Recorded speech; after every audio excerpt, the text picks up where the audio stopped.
What's up, everybody? Cigar Sherpa Laird Mayhew back with another cigar review, and today I've got the Hoyo La Amistad by AJ Fernandez Gold. Stay tuned.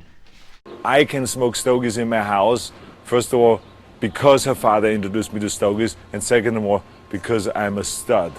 I'm ballsy. I don't take no shit from anyone. I smoke my stogie anywhere I want. I don't have to find a hideout place like you. All right. Welcome back to another installment here at Cigar Sherpa. I, of course, am your host, Laird Mayhew, and if this is your first time here, go ahead and hit that subscribe button. And don't forget to hit that subscribe button. And if this is your second time or multiple if time back, welcome back to the channel. It is always good to see you. We appreciate your support. As my intro said, today I've got another AJ Fernandez cigar. Is anybody getting tired of AJ Fernandez? Every time you turn around, it's AJ Fernandez. AJ did this, AJ Fernandez. Me neither, because usually it's a pretty good smoke. Sometimes they fall a little short of the expectations, but when you're putting out that many cigars, you know, you can't please everybody. And no, I don't work for AJ Fernandez and company. No, they don't endorse me. It just happens to be how the cookie crumbles. I go into the cigar store, I'm like, what do you got for me? What's new? Give me something that I haven't had. And they're like, well, if you had the AJ Fernandez Hoyo Silver. Yep, had that. Really like that cigar. All Habano tobacco blend. Really enjoy. Have you had the original, the gold, the La Amistad? Nope, give it to me. And that's what I got today. The La Amistad. I guess they call it gold because it's got a gold wrapper. I got a score on a box of these things, and they were like phenomenally priced. So I had to buy the box blind. And I don't really like doing that, but again, you see the name AJ Fernandez, it's kind of like an 80% chance it's going to be a decent cigar, a good cigar. And then, you know, it gets even better if it's going to be good and you're going to like it. Okay, so one of my favorite cigars is, of course, by AJ Fernandez. It is the Last Call. Not a big fan, or not that I don't like, I'm not a big diesel smoker. I've had them and I like them. Okay, but just Ave Marias and all those, the catalog smokes. You know, I don't see them in the humidor. I kind of like to go to the cigar store. A lot of people like to buy online. I like to buy online too, but I like to go into the store because I like to just smell everything and see all the boxes, and kind of like a ritual for me. Anyway, about this cigar. This cigar is a Rothschild, which means it is shorter than a Robusto, 4.5 inches by a 50 ring gauge. It's a great size, especially for like on the go during the day. You know, you're not sitting down to read a book for hours. You know, just maybe you got a 45-minute trip across town. Boom, perfect companion. This cigar is very well made. All of them. Like I said, I bought a box, probably the fourth one that I've smoked out of all of them, but I did take them all out of the box. I like to look at them, smell them, throw them in my humidor, put some up in like cold storage. Like I call it cold storage, but like in a dark cabinet, stored away for like maybe next year, the year after. They're all been consistent. They're all made perfectly. I guess they were kind of made to celebrate the 150-year anniversary or something like that for the Hoyo de Monterrey brand, which is an old brand originating in Cuba, and coincidentally AJ Fernandez grew up right next door to the factory, 8 miles I think he said to be exact. So Ecuadorian Habano wrapper, very widely used by AJ Fernandez, and one of my favorite wrappers, which is maybe why I'm partial to a lot of the stuff that he makes. It's all Nicaraguan filler. They didn't really say. I didn't really delve into it whether to find out if it was where at Nicaragua, Jalapa or Esteli. But we're gonna go ahead and guess that AJ's farms are in Jalapa and Esteli, and that's where tobacco comes from. Okay, so I'm not gonna pre-review it because I know I've already smoked it. But looking at it, it's a very beautiful cigar. It's got a very nice binder. Band, ring, whatever you want to call it. But look, if you can, at the wrapper. It is like a chocolatey brown. It's oily. The cigar is perfectly rolled. It's very dense but soft, like right in the middle. It's not heavy. It's not light. It's just perfect. The smell on it is gorgeous. It smells like fresh brewed coffee. Like when you wake up in the morning, and the best part of waking up, you know, is smelling a certain brand of coffee in your cup, the old commercial. You smell the coffee brewing in the morning, and if you're a coffee drinker, it's like irresistible. It will get you up out of bed. It smells great. That's what it smells like. It smells like coffee being brewed, and it has a nougaty smell to it. Nougat, what's nougat? It's that foamy whipped sugar chocolate that's inside of a Three Musketeers candy bar. Also the Milky Way and Snickers, but mainly the Three Musketeers is all nougat, chocolate covered. Triple cap, damn near seamless. Their seams are there, but you can't really see them. It's just a very well crafted cigar. Smells great. I can't wait to get into it and smoke it. I've been looking forward to this review, and I'm gonna give it a cut with the guillotine, give it a light, and come back and tell you what I think about it from there. So stay tuned.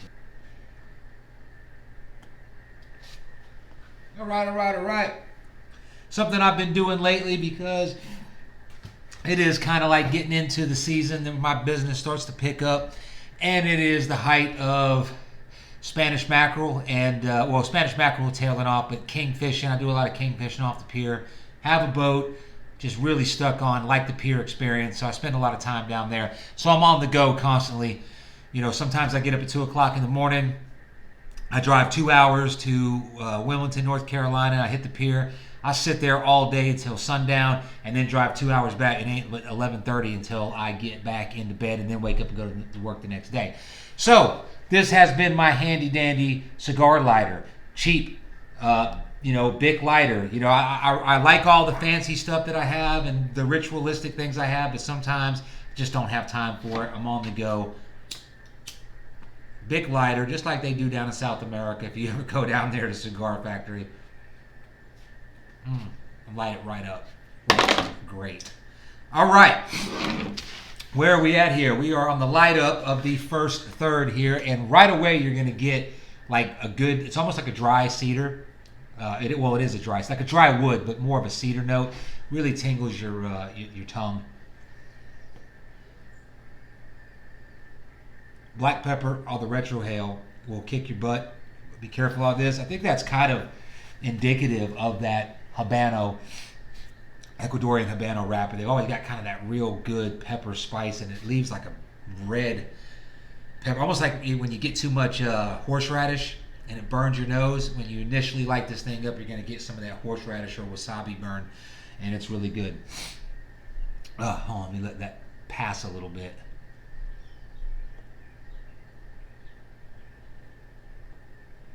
The smoke really gets, it starts off kind of like you say, you got that dry, woodsy, the smoke's kind of warm, and it's peppery and it's cedary, so that right there kind of bites your tongue, but then it starts to mellow, probably about the third draw, fourth draw, and it starts to come in and start being more creamy. Very, very thick, creamy smoke. And it starts to sweeten up, okay? What it reminds me of, okay, so I've got a good coffee note, the coffee, the cedar, and the pepper, all combined with the creamy smoke. It reminds me of like a frappuccino.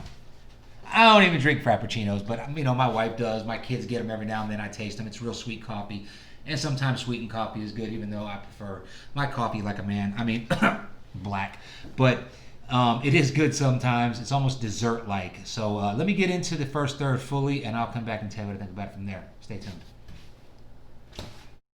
All right. We are well into the first third. Few developments. Smoking really well, actually. And I lit this thing with a Bic and didn't even like toast it up like I normally would. I just put the flame right to the end, twirled it, got it lit, and lit it right up. And it's actually burning really good. Nice tight white ash. I'm gonna go ahead and ash that. I keep it on there for Hollywood effects. Anyway, so here in the more developed first third, I started with the light up. We had that black pepper. The black pepper is very prominent. It has not faded yet, but it's kind of getting me in the back of the throat right now. Retrohale is very strong. It's almost, if you don't like black pepper, this is going to be a little heavy for you, so just be wary of that. But it's also on the palate. It's on the tongue. It's very cedary. It's almost like an oak wood, but it comes off at first as like a dry oaky flavor, but then it kind of smooths out because there's a sweetness and there's a creaminess, and it brings it more into a cedar. About the only development here later into the first third is it's kind of got a leather note way in the background. It's like a finish of leather. You can't help but think about leather when you're tasting and smelling the finish and the aroma of the cigar. And it picks up, along with that coffee, what I was saying was like a frappuccino, okay? Now you get some like cocoa powder coming in. Like cocoa powder, if you stuck your face in the cocoa powder like an inch above it and smelled it, you know. It's got a very chocolatey aftertaste. Like there's no more smoke in my mouth. It's just the aftertaste, the finish, I guess. And it's kind of chocolatey, and it's good. I'm enjoying this cigar. I have enjoyed this cigar. Yep, that's it. I'm going to come back in the second, third, and tell you what I think about it from there. Stay tuned. All right. We are in the second, third, coming into the beginning of the second, third. Burning really good. And like I always say, I smoke my cigars a little faster than most people, or what's recommended. When people ask how fast should I smoke it, and I always hear, oh, one drag or one puff every 60 seconds. I don't even pay attention to that. I just smoke it. Ash is very white and very tight. I bet you that if I did not ash it in the first, third segment, it would still be holding on. I don't like to keep the ash on. I keep it on there for you guys to see how good the construction is. And I mean, it's very, very tight. But I tend to find that when you ash the cigar and give it more oxygen, I get more flavors. And flavors is what I'm getting. Now, I might have misled you in the first segment, or when I was explaining what I was doing, or whatever the segment was. If this is going in and getting new cigars, it's not a new cigar. This thing's been out for a while. I just haven't got my hands on it. I went up to Selma at the JR Superstore, as I call it, and it was on sale, the boxes, plus, you know, they give me a pretty good deal, and I couldn't pass it up. I think I bought a box of the Bone Shaker and some other cigars, some of my father cigars, and as I was walking out, I noticed these were on sale, and I grabbed them, and I have not been disappointed. Very consistent. Every cigar I've smoked is pretty much the same, and that's what you want when you buy a box of cigars. So, second, third here, staying pretty consistent with the first, third. About the only thing that I've noticed is it gets a little bit more chocolatey, and that's a good thing, okay? The black pepper in the retrohale, which is very strong. I mean, black pepper on the palate, black pepper in the retrohale. The black pepper in the retrohale kind of eases off. It's not so harsh. It's almost not even like a black pepper. It's kind of like just a pepper, like a red pepper, maybe like a spice there. But you get this like sweet, chocolatey flavor in your mouth, in the smoke. You get it in the finish, and you also get like a sweetness in the retrohale. So, very good cigar. And what I've noticed, you know, smoking a lot of cigars and trying to vary, you know, picking from different pots and different blenders. Sometimes I'll smoke a cigar and I'll be like, this reminds me of something that Rafael Nadal put together, okay? And sometimes I'm right. And sometimes I just don't realize that I'm smoking a cigar that Rafael Nadal is behind, but it just tastes familiar. This cigar tastes very AJ Fernandez, okay? It's very similar to the last call. It's very similar to the New World. It's just very similar. It's very AJ Fernandez-like. And with that, you get a very Cuban-esque type flavor to the cigar with kind of like that mustiness that's in the background.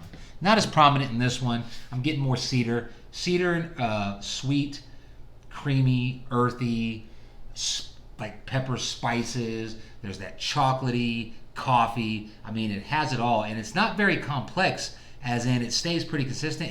It's not a big like, it's a flavorful cigar, but it's not like a big like, oh, I'm getting, it doesn't shift and transition so much. You kind of get it, and it kind of stays consistent.